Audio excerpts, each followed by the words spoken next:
Ada sebuah kisah, dulu pernah ada seorang bapak punya anak 3 orang. Ya. Kemana-mana kalau dia cerita sama orang, anaknya jadi bahan cerita. Anak yang 3 orang ini sudah pada berhasil semua. Ada yang sudah jadi sarjana hukum, ada yang sudah jadi insinyur, ada yang sudah jadi dokter. Dan mereka sudah berhasil punya rumah mewah masing-masing, punya mobil mewah, gitu ya. Pokoknya berhasil lah secara usaha dunia. Orang tuanya bangga sekali, Pak. Ya. Sehingga setiap dia cerita sama orang, selalulah anaknya jadi objek ceritanya, bahan ceritanya. Oh, kalau anak saya alhamdulillah sudah berhasil, mereka sudah mandiri, sudah punya rumah. Yang satu bekerja di sini, yang satu bekerja di situ, yang satu bekerja di situ. Pokoknya jadi kebanggaan. Pada waktunya bapaknya sakit, ya. Sampai akhirnya meninggal dunia. Anak datang 3 orang sama keluarga. Ketika akan dimandikan, ya, penghulunya bilang, Pak, sebaiknya yang memandikan si bapak ini anak-anaknya. Nah, bicaralah sama anak yang 3 orang tadi. Silakan bapak-bapak yang memandikannya. Oh enggak, Pak, silakan aja. Kami serahkan sama penghulu aja yang memandikan.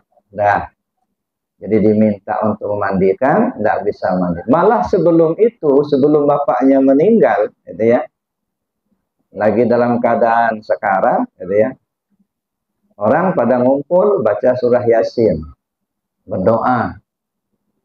Diajaklah anak yang 3 orang ini sama-sama baca Yasin, mendoakan orang tuanya.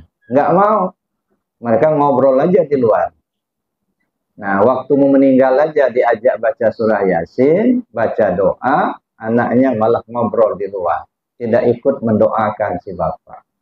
Sampai meninggal, diminta untuk memandikan, anaknya nggak mau memandikan. Serahkan sama orang lain. Giliran mau sholat, ya, dimintalah salah seorang anaknya untuk jadi imam. Si anak ini menolak, silakan saja Pak Imam, Pak Penghulu aja jadi imam. Jangankan jadi imam, ikut sholat saja tidak. Nah, Masya Allah. Jadi anak ini jadi perhiasan saja. Perhiasan bagi orang tua, tetapi tidak dapat memberi pertolongan kepada orang tuanya. Mulai dari muhtadar, minta mendoakan, tidak mau, sampai memandikan, nggak mau, sampai mensolatkan, nggak mau pula. Ya.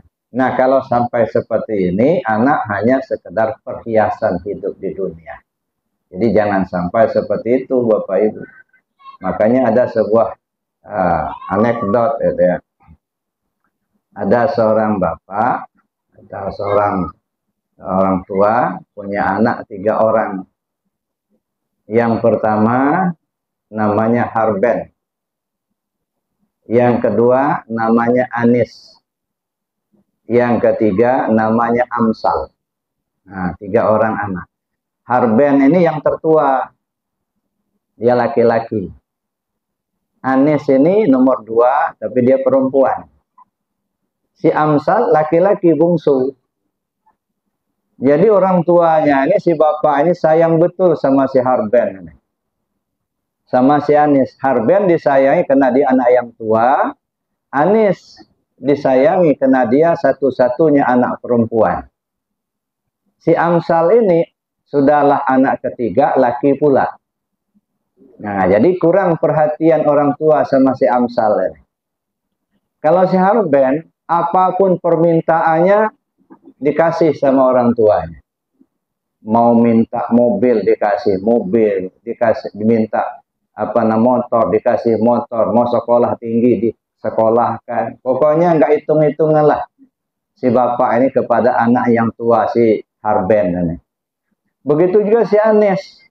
Ya, karena kesayangan satu-satunya anak perempuan, dibelikan kalung yang gede, permintaannya dikasih baju yang bagus, gitu ya, segala macam. Tapi si Amsal ini kayak anak tiri gitu. Nggak begitu jadi perhatian. Ya, sekolah asal mau aja, nggak pernah disuruh, ibadah juga nggak pernah. Nah, tapi si Amsal inilah selalu membina dirinya sendiri. Ya. Lalu si bapak ini ternyata dia punya kesalahan, dipanggil polisi. Lalu kemudian masuk penjara. Ya. Ketika si bapak masuk penjara, si Harben yang kesayangan ini nggak bisa nolong. Paling-paling dia ngejenguk sampai ke pintu penjara saja. Udah pulang. Si Anis jarang pulang, namanya dia perempuan. Ya, paling-paling kalau ada teman, nengok sampai ke pintu penjara. Setelah selesai, pulang. Tapi si Amsal ini yang memberi pertolongan kepada si bapak tadi. Ditelusurinya. Ya, bahkan dia bilang, Pak, Bapak nggak usah khawatir, saya yang menemani Bapak. Saya yang tampil ke depan. Lalu dia berusaha betul dari polisi sampai ke pengadilan. Si Amsal inilah yang selalu mendampingi si bapak. Yang tadinya dianggap seperti anak tiri, begitu nggak begitu diperhatikan, ternyata si Amsal ini yang yang selalu mendampingi si bapak. Susah senangnya nanti saya yang tanggung jawab Pak, katanya. Nah, sebisa-bisanya saya, kata dia. Akhirnya berkat pertolongan si Amsal ini, si bapak itu keluar penjara. Sedangkan si Harben yang begitu disayangi si bapak ini, si Anis juga begitu, tidak begitu mempedulikan si bapak, walaupun bapak sudah di penjara. Paling mereka sampai ke pintu pulang. Ini sebuah anekdot Bapak Ibu. Apa yang saya maksudkan? Harben itu harta benda. Ini disayangi betul itu. Si Harben ini. Pokoknya biarlah sakit-sakit, yang penting dapat harta benda.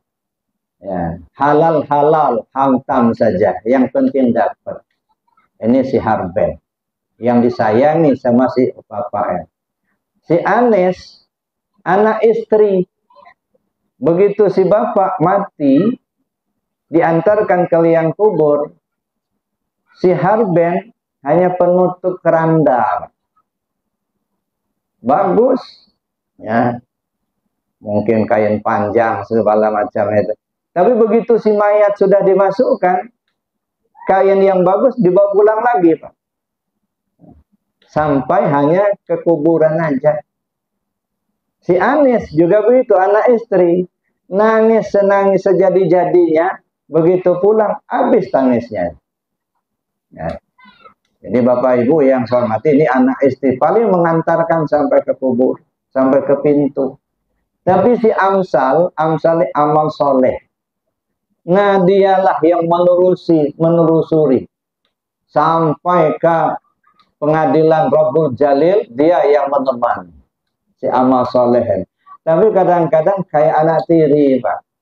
Ya, sholat, kadang-kadang sholat, kadang-kadang enggak.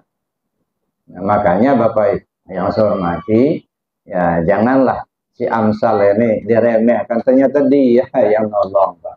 Ya, si Harben itu walaupun utang panting kita ngumpulin harta benda di dunia ini, hanya yang bisa kita miliki hanya 3 macam.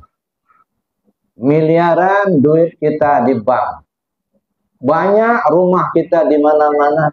Ya, yang milik kita cuma 3 macam.